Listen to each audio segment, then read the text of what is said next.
Fox News alert, terrifying video capturing the moment a medical plane carrying 6 people, including a child patient who had just been released from Shriners Hospital in Philadelphia, plummeting from the sky last night. The plane crashed into a Philadelphia mall, spraying jet fuel across the area, leaving homes burning. Here to discuss is former NTSB investigator and former Learjet pilot Alan Diehl. Thanks for joining us, Mr. Diehl.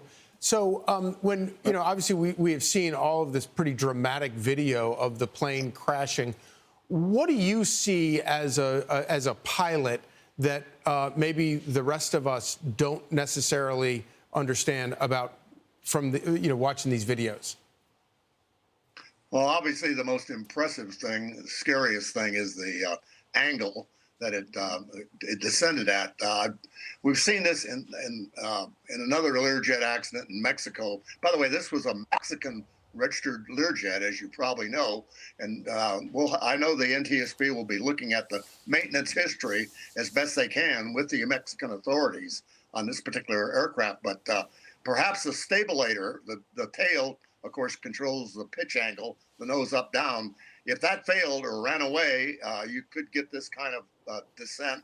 I guess theoretically you could have also had an engine explode, and I can't tell if it's on fire on the way down or not. Some people think it was, but that portends probably some kind of catastrophic engine failure. But again, that's what the NTSB will have to establish, and it's going to be difficult because of the condition of the wreckage.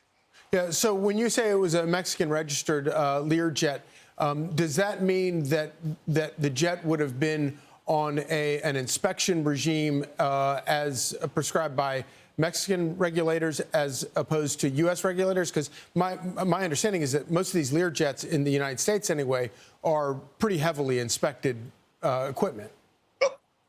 Yeah, they're supposed to follow the manufacturer's directives on maintenance and so on, but the one Learjet investigation, it was a Mexican. It was actually an American Learjet flown in Mexico, and we found out that the plane wasn't properly maintained. They may not have as good a surveillance in Mexico. I'm not saying they did.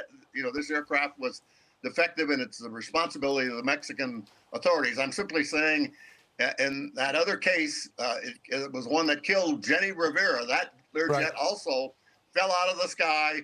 And when I looked at the maintenance records, I just shook my head saying, oh, boy, this plane, the surveillance was not very good. And in that case, the crew was not properly qualified either.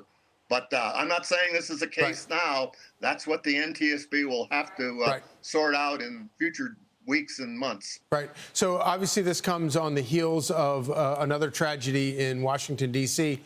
Between the American Airlines commercial flight and the Black Hawk helicopter. NTSB officials have recovered the black boxes there. What are they going to be looking for in the black box there? Well, I think the critical thing will be the Black Hawk black box, and particularly the voice. It has both voice and data, I understand. Looks like it's in good shape. And one of the theories, and I don't want to start any speculation here, but I'll mention, I've flown with night vision goggles when I did military crash investigations.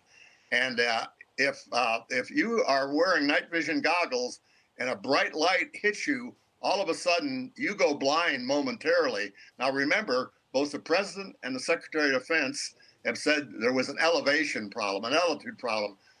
She's not allowed to get over 200 feet. She's being supervised, and I don't think there's any way that they would intentionally climb that helicopter up to the reported altitude of 350. Now, that data comes from not from the NTSB, but from from both Trump and from the Secretary of Defense. So, if somehow a bright light, if they had the NVGs down, and that's what this voice recorder should uncover, and they were hit by a bright light, like perhaps the landing lights on the airliner, they would be momentarily blind, and they might. I'm a psychologist. There's what they call a startle response, and if she's got her hands on the two controls, it's quite possible.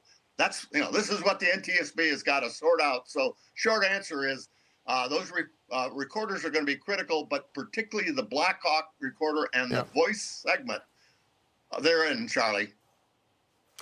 Well, it's all very helpful. Very much appreciate you joining us, Alan Diehl. Thank you so much.